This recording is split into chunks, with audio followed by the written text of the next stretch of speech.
El silencio en el gran salón de baile si rompió cuando el maestro de ceremonias exclamó con voz potent. Damas y caballeros, les presento a la protagonista de esta noche, la señora Valentina Navarro. Los 500 invitados llegan a la nación sus cabezas hacia la gran escalinata central, por donde descendía con aploma una figura majestuosa. Valentina llevaba un vestido rojo que abrazaba su figura de 7 meses de embarazo, y su porte distinguido contrastaba brutalmente con el rostro pálido de Javier Acosta, quien desde la primera fila la observaba ferrado al brazo de su amante, Carla López. Las miradas de ambos se cruzaron en un instante que pareció una eternidad. En esa mirada, Valentina le comunicó a su marido sin necesidad de palabras que lo sabía todo. Sabía de las mentiras, de las traiciones, de los meses de engaño meticulosamente planeado, pero sobre todo le comunicó algo que Javier nunca había esperado, que ella había sobrevivido a su crueldad y había emergido más fuerte. Pero para entender cómo se ligó a este momento de juicio casi divino, debimos retroceder 3 semanas. En aquel entonces, Valentina creía que podía salvar su matrimonio, que las mentiras de Javier no eran más que una mala racha pasajera, una crisis temporal que el amor podría superar. La mañana del martes 12 de octubre comenzó como cualquier otra en el lujoso ático de Javier en el barrio de Salamanca, Madrid. Valentina, como había hecho durante los últimos 5 años de matrimonio, se levantó a las 5:30 de la mañana para preparar el destino perfecto que Javier encontraría en la mesa a las 7 en punto. Sus pies descalzos tocaron el frío suelo de mármol italiano, ese mármol que Javier había elegido personalmente durante la renovación del ático, sin consultar sus preferencias. De camino al baño, evitó a toda costa su refugio en el espejo de cupo entero que dominaba el pasillo. Sabía que vería la imagen de una mujer de 35 años cuyos ojos verdes habían perdido su brillo, apagados por meses de lágrimas silenciosas y noches de insomnio. El embarazo de 7 meses la hacía sentir torpe, su cuerpo había cambiado de maneras que nunca imaginó, pero Valentina había perfeccionado una rutina impecable que le permitía tenerlo todo listo sin despertar a Javier. Su marido odiaba los ruidos matutinos con una intensidad que rayaba en lo irracional. La más mínima alteración de su sueño, una puerta que se cerraba demasiado fuerte, una taza que chocaba contra un plato, el sonido de sus pasos en el pasillo era la excusa perfecta para marcharse de casa sin desayunar, dejando atrás un rastro de reproche silencioso que Valentina cargaba durante todo el día. Cada vez que eso ocurría, Valentina se sentía abrumada por la sensación de haber fracasado una vez más como esposa. Era un peso que se acumulaba día tras día, formando una capa de culpa tan pesada que a veces le costaba respirar. Mientras baixaba los huevos para preparar la tortilla de claras con espinacas, que tanto le gustaba a Javier, sin sal porque decía que le hinchaba el rostro, con apenas un toque de pimienta negra Valentina sintió una fuerte patada en su vientre. El bebé se movía con vigor, recordando que no estaba completamente sola en este mundo de silencio y soledad emocional. Sonrió por primera vez en días y se acarició el abdomen con ternura, cinchando bajo sus dedos la forma de un pequeño peo tal vez un codo. Hola pequeño, susurró mirando alrededor para asegurarse de que Javier no pudiera guardarla desde el dormitorio. Papá no sabe que puedes guardar lo que decimos. No sabe que estás aquí con nosotros escuchando cinchando. Era su conversación secreta, un ritual matutino con su hijo. Era el único momento de sinceridad permitido en aquella casa, don cada palabra y cada gesto debían ser calculados para no alterar el humor del amo y señor del hogar. En esos momentos privados, Valentina podía ser ella misma, podía expresar sus miedos, sus esperanzas, sus sueños para el futuro. Voy a aprovechar, susurraba al bebé mientras preparaba el café colombiano sin azúcar de Javier, midiendo exactamente 18 gramos de café molido, la cantidad precisa que él consideraba perfecta. No importa lo que pase entre papá y yo, tú siempre estarás a salvo. Siempre serás amado. Siempre sabrás que vales más que las apariencias, más que el dinero, más que el estatus social. A las 6:45, Valentina oyó el sonido familiar de la ducha en el baño principal. El agua corriendo a través de las tuberías era como un cronómetro que marcaba el inicio de la cuenta regresiva. Javier se había despertado. Ahora disponía de exactamente 15 minutos para servir el destino. Se movió por la cocina con la precisión de una coreografía ensayada 1000 veces. El café colombiano sin azúcar en la cafetería de diseño italiano.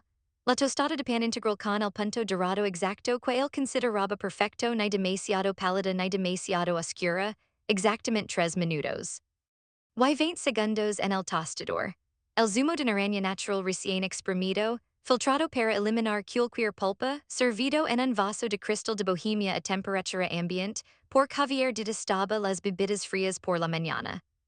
La puerta del dormitorio se abrió a las 7:05 minutos antes de lo habitual y apareció Javier, impecablemente vestido como siempre.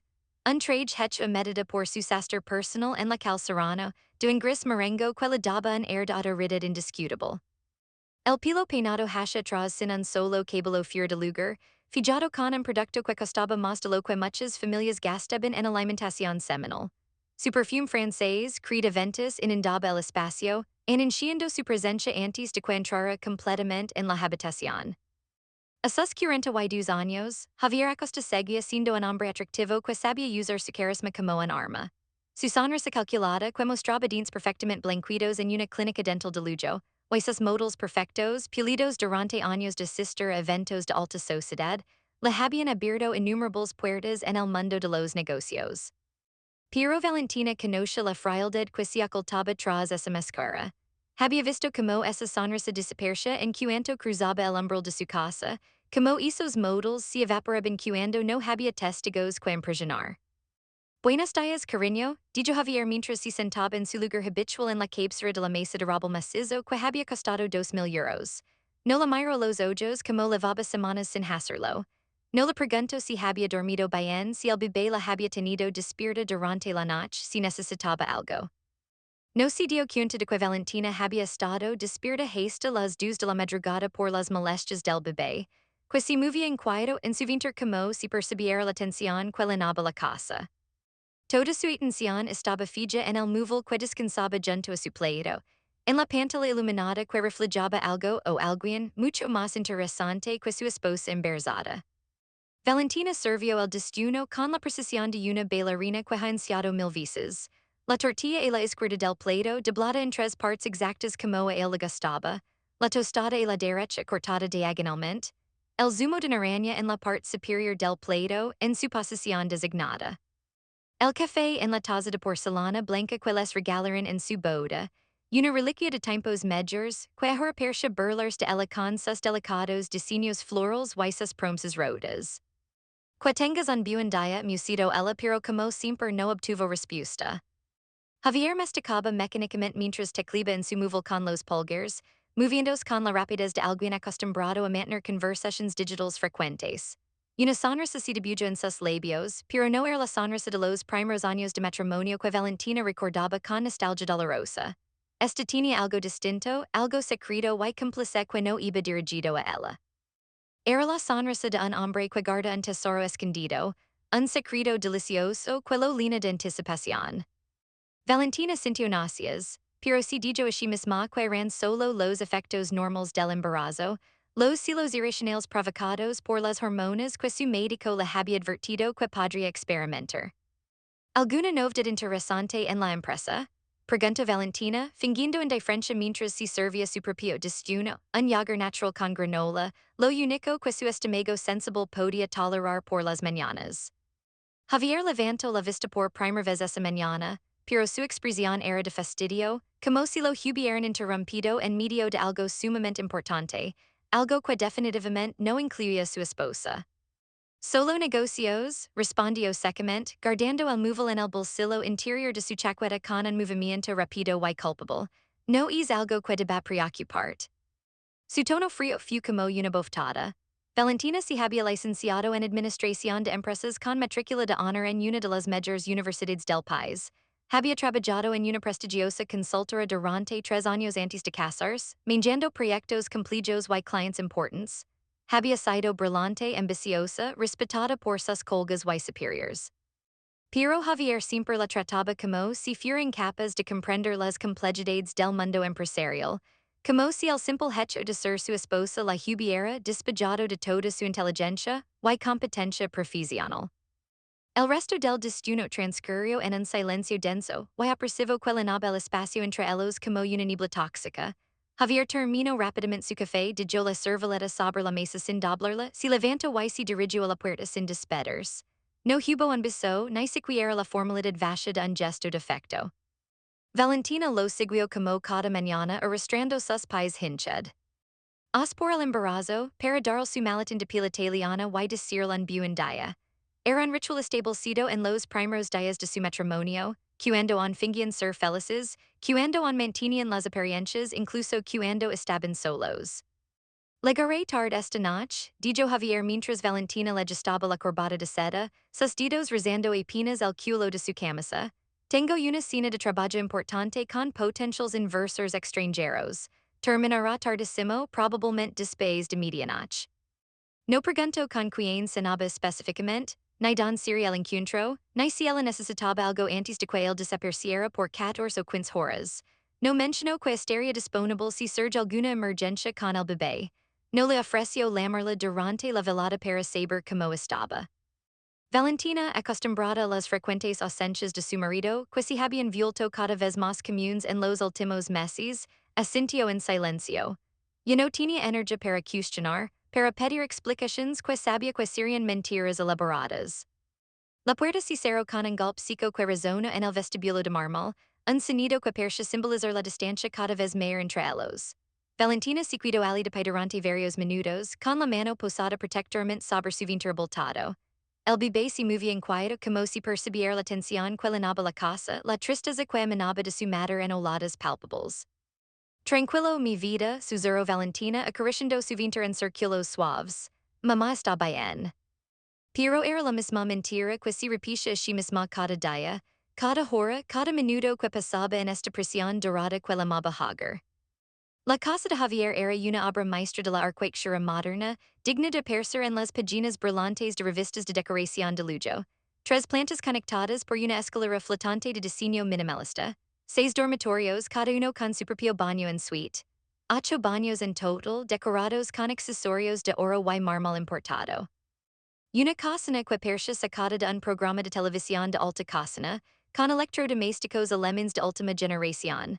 Un jardín de 300 metros cuadrados que requería 3 jardineros para su perfecto mantenimiento, con fuentes de agua, esculturas contemporáneas y un sistema de iluminación nocturna que transformaba el espacio en algo mágico.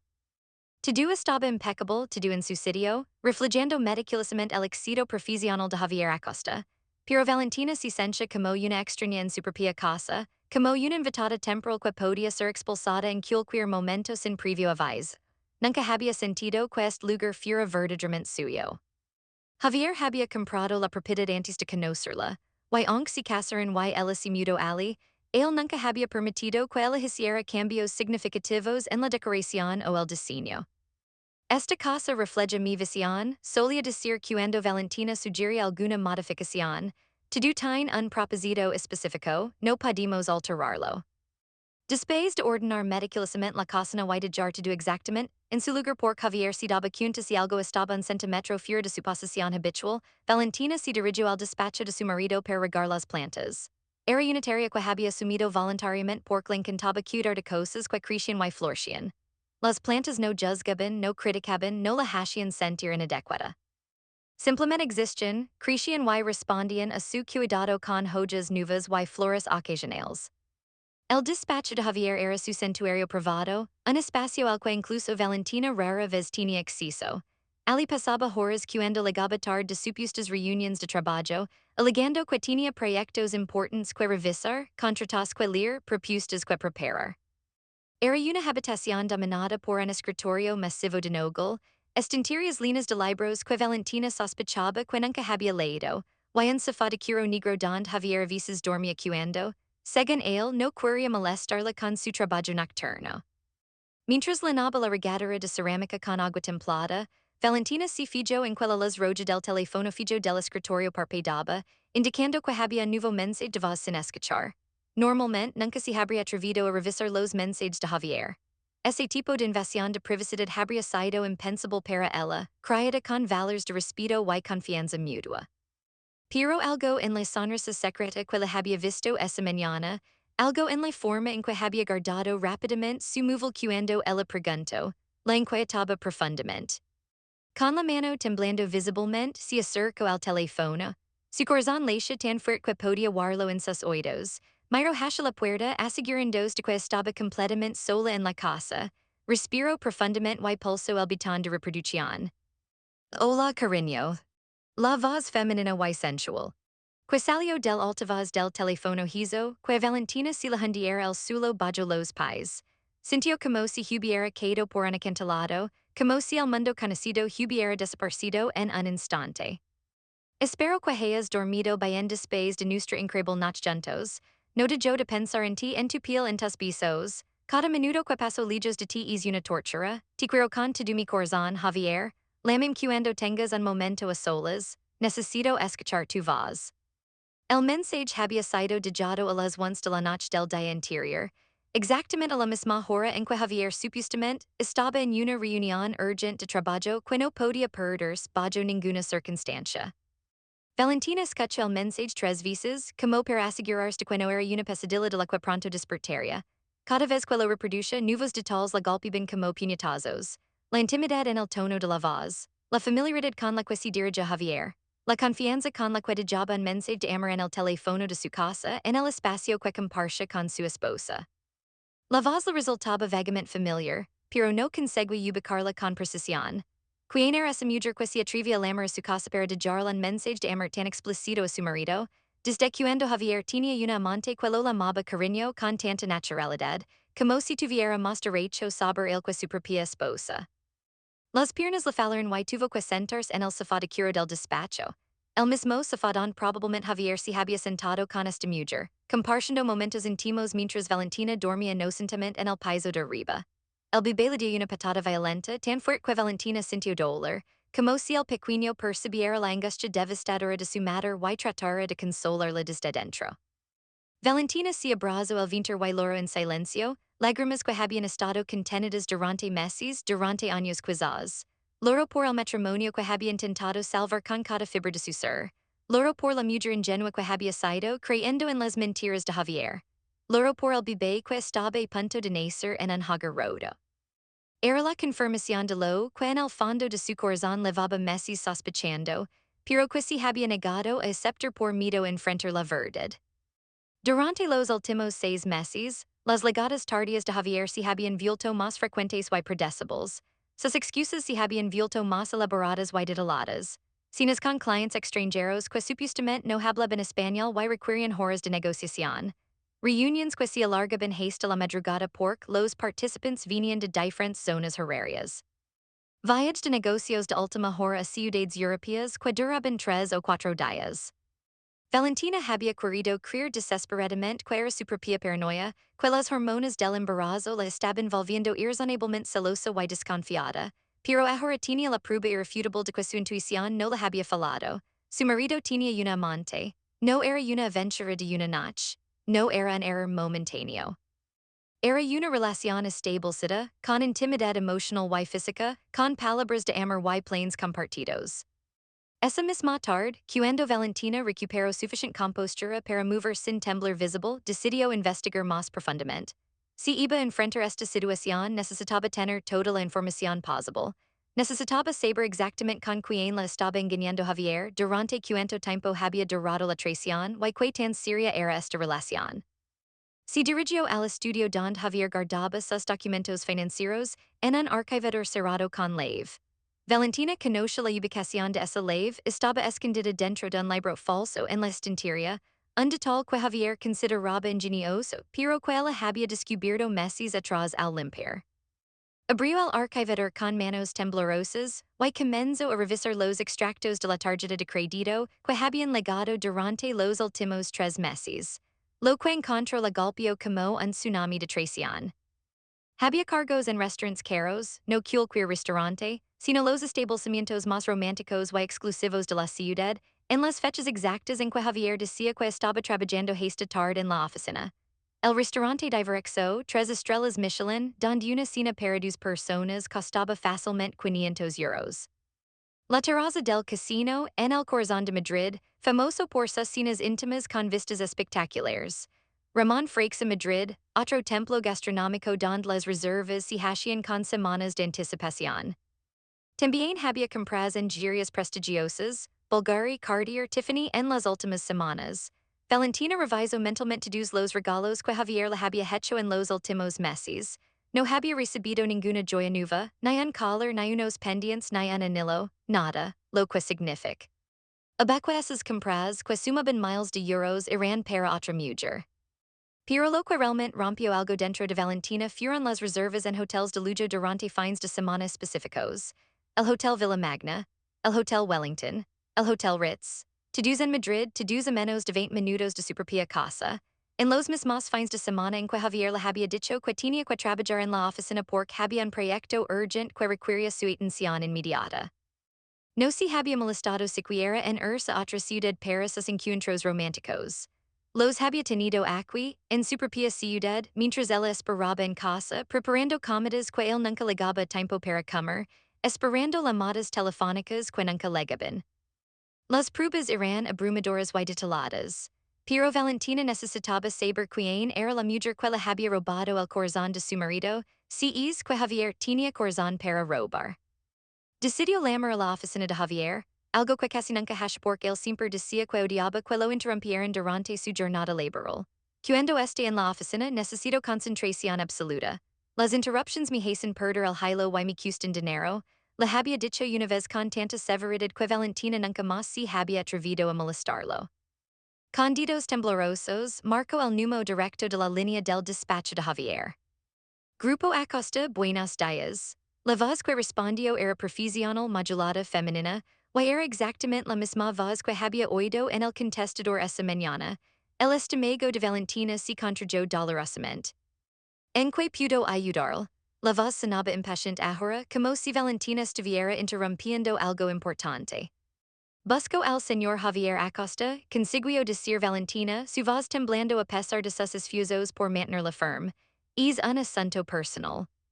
El director está en una reunión importante en este momento y no puede ser molestado bajo ninguna circunstancia. Soy Carla López, su consultora de imagen y asistente ejecutiva. Queer quella de un mensaje, puedo asegurarme de que lo reciba cuando termine su compromiso actual. La voz era profesional, pero Valentina percibió una nota de satisfacción subyacente, como si Carla disfrutara de su papel de guardiana, protegiendo a Javier de cualquier interrupción, incluyendo las de su propia esposa. Soy su esposa, dijo Valentina, esperando que esas palabras cambiaran el tono de la conversación, que recordaran a esta mujer su lugar en la jerarquía de las relaciones de Javier. Hubo un silencio incómodo y prolongado al otro lado de la línea. Valentina podía imaginar perfectamente la expresión de Carla en ese momento, la sorpresa, tal vez la incomodidad, posiblemente incluso el desafío. A la señora Acosta, la voz de Carla se volvió notablemente más fría y distante, despejada de cualquier pretensión de cortesía profesional, le comunicaré que el amado, él se pondrá en contacto con usted cuando esté disponible y considere apropiado hacerlo.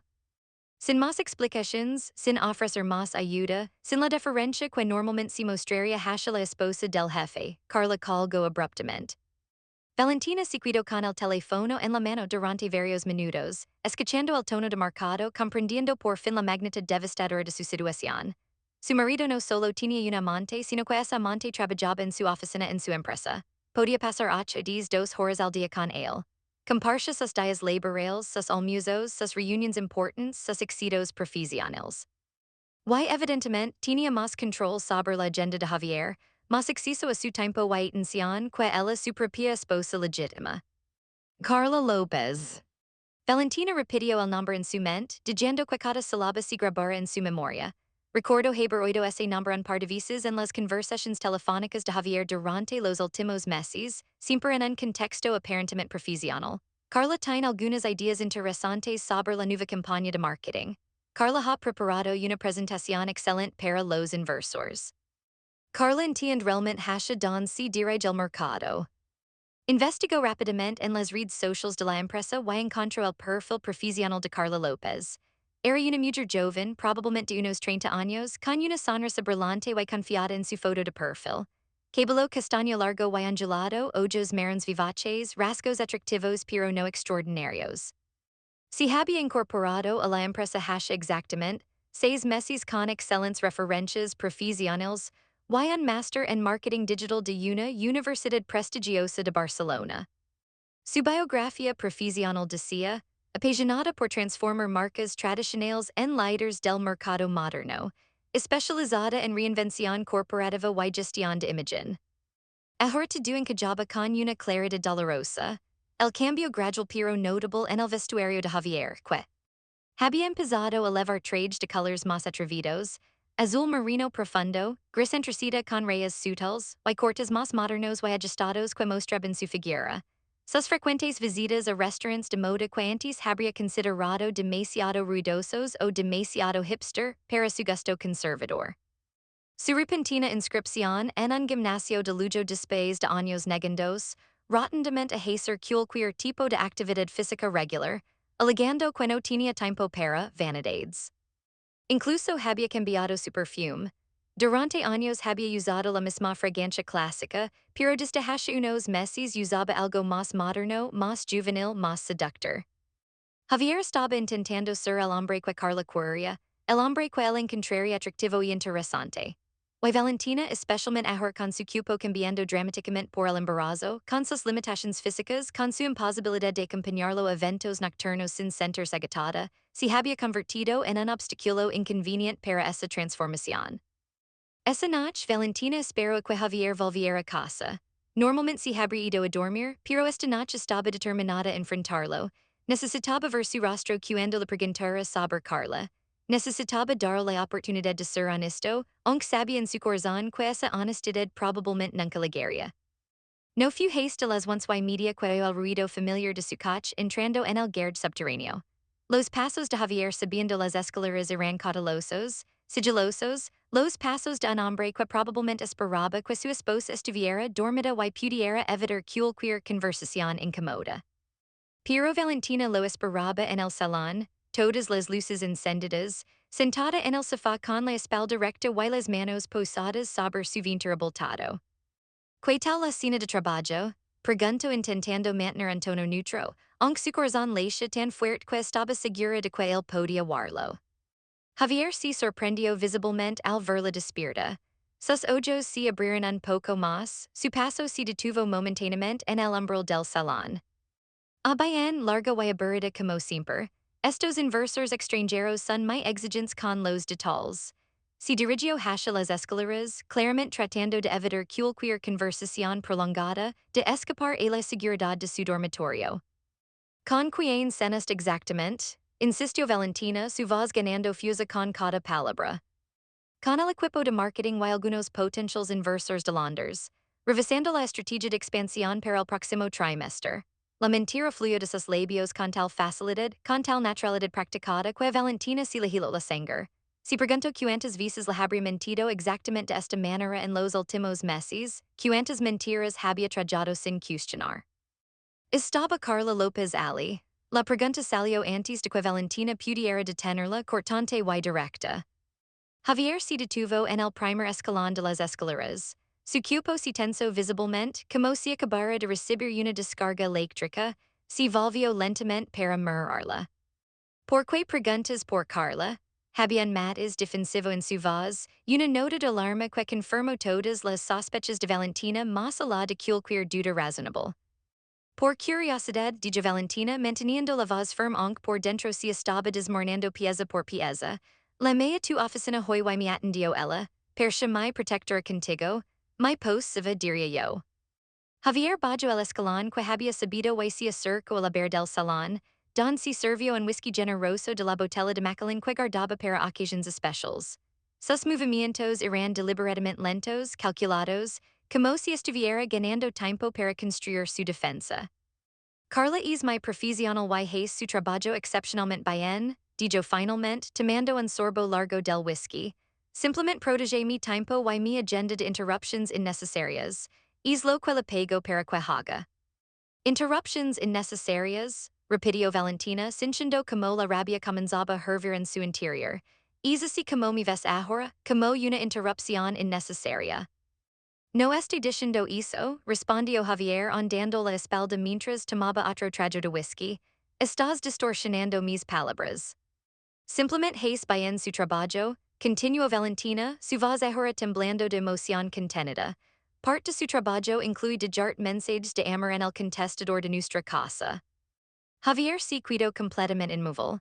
El vaso de whisky se detuvo a medio camino hacia sus labios. El silencio que siguió fue tan denso, tan cargado de tensión, que Valentina casi podía verlo materializarse en el aire entre ellos. Lentamente Javier se volvió para mirarla, su rostro había perdido algo de color.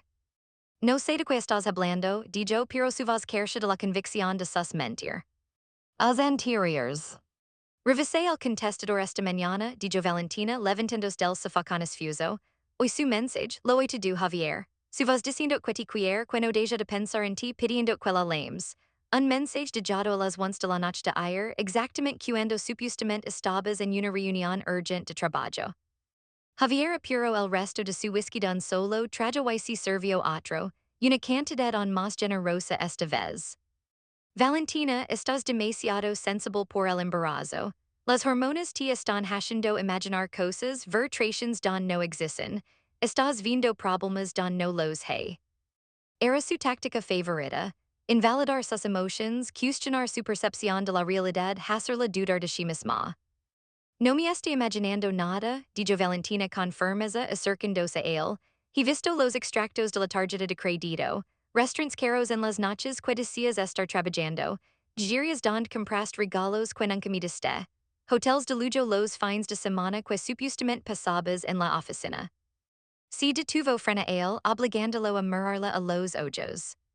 Deja de mentir, Javier. Sé que me estás engañando con Carla López. Lo único que quiero ahora es que tengas la decencia de admitirlo. Por un instante, algo cambió en la expresión de Javier. Su coraza perfectamente construida se debilitó y Valentina vaya un destello de culpa en sus ojos, un momento de vulnerabilidad humana. Pero fue solo un momento, un segundo fugaz antes de que la máscara volviera a su sitio más firme que antes. Estás delirando, dijo, su voz ahora más dura, más defensiva. El embarazo te está volviendo paranoica. Deberías hablar con tu médico sobre algún medicamento para controlar la ansiedad. Es nivel de estrés no puede ser bueno para el bebé. Era el colmo de la crueldad, usar su preocupación por el bebé como arma contra ella. Valentina sacó su móvil y le mostró una foto que había encontrado en las redes sociales de la empresa. Era una imagen de Javier y Carla en una cena corporativa de la semana anterior. Él tenía el brazo alrededor de la cintura de ella de una manera que era inequívocamente íntima. Ambos sonrían a la cámara como la pareja perfecta, cómodos en la presencia del otro de una manera que Valentina y Javier no habían sido en años. El pie de foto decía, nuestro director Javier Acosta y nuestra brillante consultora de imagen Carla López celebrando el éxito de nuestro último proyecto. Explíqueme esto, dijo Valentina, su voz finalmente quebrantos con la emoción. Explíqueme por qué tu mano descansa en su cintura. Explíqueme por qué ella te mira de esa manera. Explíqueme por qué percibes más una perja que tu y yo. Javier miró la foto sin inmutarse, sin mostrar ninguna reacción visible. Es una foto de trabajo en un evento corporativo. Carla es una profesional excelente y sabe cómo comportarse en estos eventos para proyectar la imagen correcta de la empresa. Estás leyendo demasiado en una simple fotografía corporativa. Profesional, la voz de Valentina subió una octava. Es profesional la forma en que su mano descansa sobre tu pecho. Es profesional de dar mensajes de amor en el teléfono de tu jefe. Estás obsesionada, dijo Javier apartando bruscamente el móvil de la mano. Esto es enfermizo, Valentina. Necesitas ayuda profesional. Este nivel de paranoia no es normal. La conversación fue interrumpida abruptamente por el timbre del teléfono fijo en el salón. Valentina corrió a contestar, medio esperando oír la voz de Carla al otro lado, tal vez le mandó para reclamar su territorio. Pero la voz que sonó al otro lado del teléfono era completamente diferente. Valentina, soy Ana Morales, tienes un momento para hablar. La cálida voz de la profesora Ana Morales, su antigua mentora de universidad, la como instantáneamente, era como un salvavidas lanzado en medio de una tormenta. Profesora Ana, que sorpresa tan agradable, she por supuesto que pudo hablar. Valentina se alejó de Javier, que había empezado a subir las escaleras, aparentemente sin ningún interrogación en continuar la confrontación o en saber quién la llamaba. Valentina, te llamo porque tengo que hablar contigo de algo muy importante y maravilloso. ¿Podrías venir a mi despacho mañana por la tarde? Se trata de un proyecto especial para el que he pensado inmediatamente en ti. Valentina aceptó la cita sin pedir más detalles, sin hacer preguntas. En ese momento, cualquier excusa para salir de esa casa, para escapar de las mentiras de Javier y respirar air que no estuviera envenenado por la traición, era bienvenida. Esa noche, Valentina no pudo dormir. Se quedó acostada en la cama escuchando la respiración profunda y regular de Javier, quien pareció no tener absolutamente ningún remordimiento que le perturbara el sueño. Dormía pacíficamente, como un hombre sin conciencia culpable, como si no acabara de destruir su matrimonio con mentiras y engaños. A las 2 de la madrugada, el móvil de Javier vibra. O acute silenciosamente en la mesilla de noche. Valentina lo mira sin atreverse a tocarlo, pero la pantalla se iluminó brevemente, lo suficiente para que pudiera ver el nombre del remitente y las primeras palabras del mensaje. Carla López, confirmados todos los detalles para la gala del sábado, será nuestra noche perfecta, te amo con todo mi corazón. El corazón de Valentina se rompió un poco más, algo que no había creído posible. Su marido no solo tenía un amante, sino que ese amante iba a acompañarlo a una gala de la cual no sabía absolutamente nada. Javier la estaba reemplazando por completo, sistemáticamente, y lo estaba haciendo con una crueldad calculada que nunca habría imaginado posible en el hombre con quien se había casado. El viernes por la mañana, mientras Javier se estaba preparándose para ir a trabajar, Valentina decidió hacer una búsqueda más exhaustiva de su armario. Si había una gala el sábado, tendría que haber un traje nuevo, accesorios especiales, alguna evidencia física de sus planes secretos. No tuvo que buscar mucho. Escondido detrás de sus trajes de uso diario en una funda de plástico transparente que brillaba bajo la luz del armario, había un smoking completamente nuevo. Era de una marca italiana extremadamente exclusiva que Javier solo usaba para los eventos más importantes de su vida. De seda negra con detalles de satén, con un corte moderno y elegante que probablemente había costado más de 5,000 euros. Valentina pasó los dedos temblorosos por la tela luxuriosa. Tenía la etiqueta puesta lo que significaba que nunca lo había usado. Un recibo en el bolsillo interior revelaba que la fecha de compra del martes interior, exactamente el mismo día que Javier había llegado a casa a las 2 de la madrugada, alegando que había tenido una reunión interminable que lo había dejado exhausto. Junto al smoking había una camisa blanca impecable de lino egipcio, unos gemelos de oro con sus inicials que Valentina no había visto nunca, y unos zapatos de charol italiano que brillaban como espejos negros. Pero lo que realmente destrozó a Valentina fue lo que encontró en un cajón del tocador de Javier, una pequeña caja de terciopelo azul marino, del tipo que normalmente contendría joyas valiosas, con manos temblorosas la abrió. Dentro había una pajarita de seda hecha a mano, claramente encargada a un artesano especializado. El trabajo era exquisito, con un bordado discreto pero elegante en uno de los extremos. Valentina acercó la pajarita a la luz para ver mejor el bordado. Las inicials se volvieron nítidas y brutalmente claras, J.A. and C.L. Javier Acosta y Carla López. Entrelazadas como si fueran una pareja legítima, como si ella fuera su verdadera compañera, como si su matrimonio con Valentina fuera el obstáculo inconveniente en su historia de amor. La pajarita se le cayó de las manos temblorosas y aterrizó silenciosamente en el suelo de madera. Valentina tuvo que sentarse en la cama sintiendo que las piernas literalmente no la sostenían.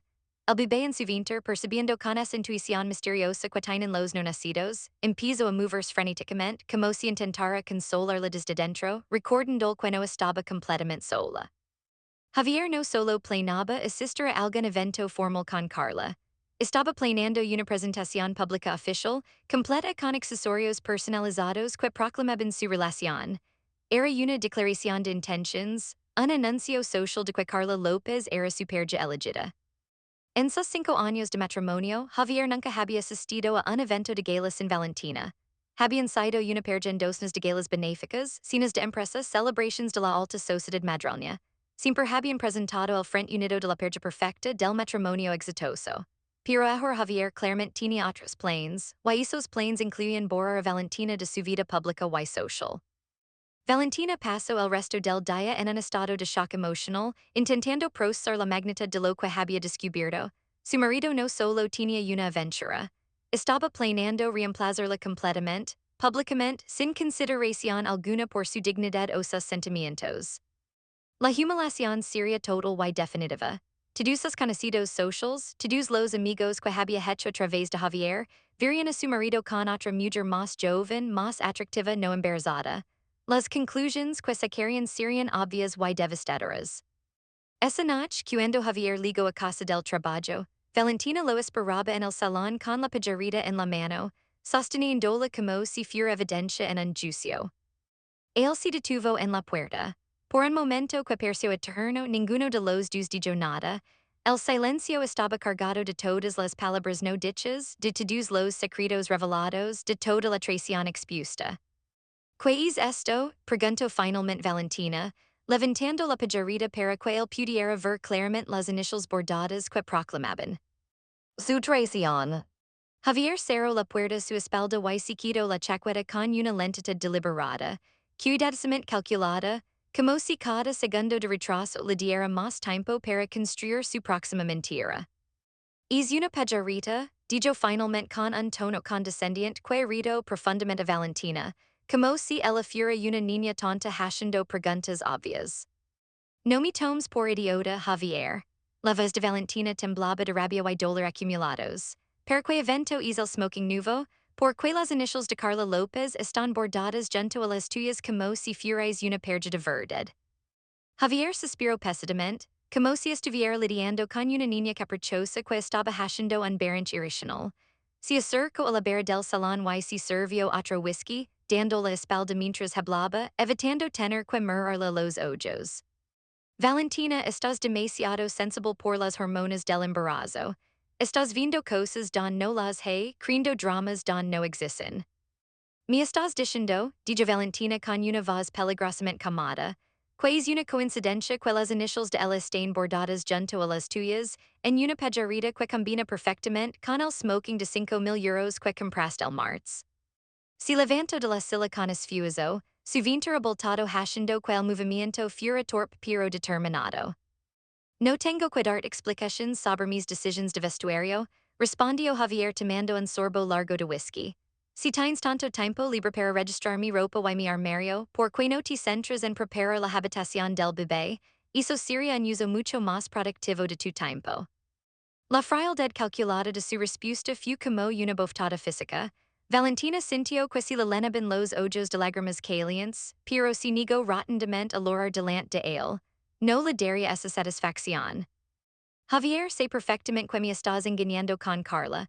Hoy su mensaje en el contestador, he visto los extractos de la tarjeta de crédito, he visto las fotos en las redes socials, ahora vio esto, levanto la pajarita, deja de mentir, por favor al menos ten la decencia de ser honesto conmigo.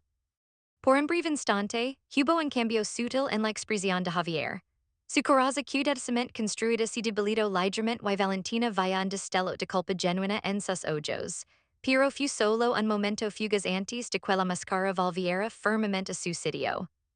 ¿Estás tolerando completamente? Dijo apurando el whisky de un trago y sirviéndose otro inmediatamente. El embarazo te está volviendo paranoica y obsesiva. Deberías hablar seriamente con tu psiquiatra sobre algún medicamento para controlar tu ansiedad. Este nivel de estrés no es saludable para ti ni para el bebé. Valentina se acercó a él, acortando la distancia física entre ellos, obligándolo a enfrentar la realidad de lo que estaba haciendo. Mirima los ojos, dijo con voz firme y clara, y dime que no me estás engañando con Carla López. Javier la miró fijamente, directamente a los ojos, sin pestañear siquiera. No te está engañando con Carla López. La mentira salió de sus labios con una facilidad aterradora, con una naturalidad practicada que heló la sangre de Valentina. En ese momento, se dio cuenta con absoluta claridad de que su marido era capaz de mirarla directamente a los ojos y mental sin el más mínimo remordimiento, sin la más mínima vacilación. Esa revelación fue, de alguna manera, más devastadora que el descubrimiento de la infidelidad misma. Al día siguiente, Valentina se despertó con una determinación que no había sentido en meses. Se dio cuenta de que lograr y confrontar a Javier no iba a cambiar nada. Él había tomado su decisión, había elegido a Carla, estaba planeando presentarla públicamente en una gala. El matrimonio para todos los propósitos prácticos había terminado. Lo único que Valentina podía controlar ahora era cómo respondía a esta situación. Podía quedarse en casa,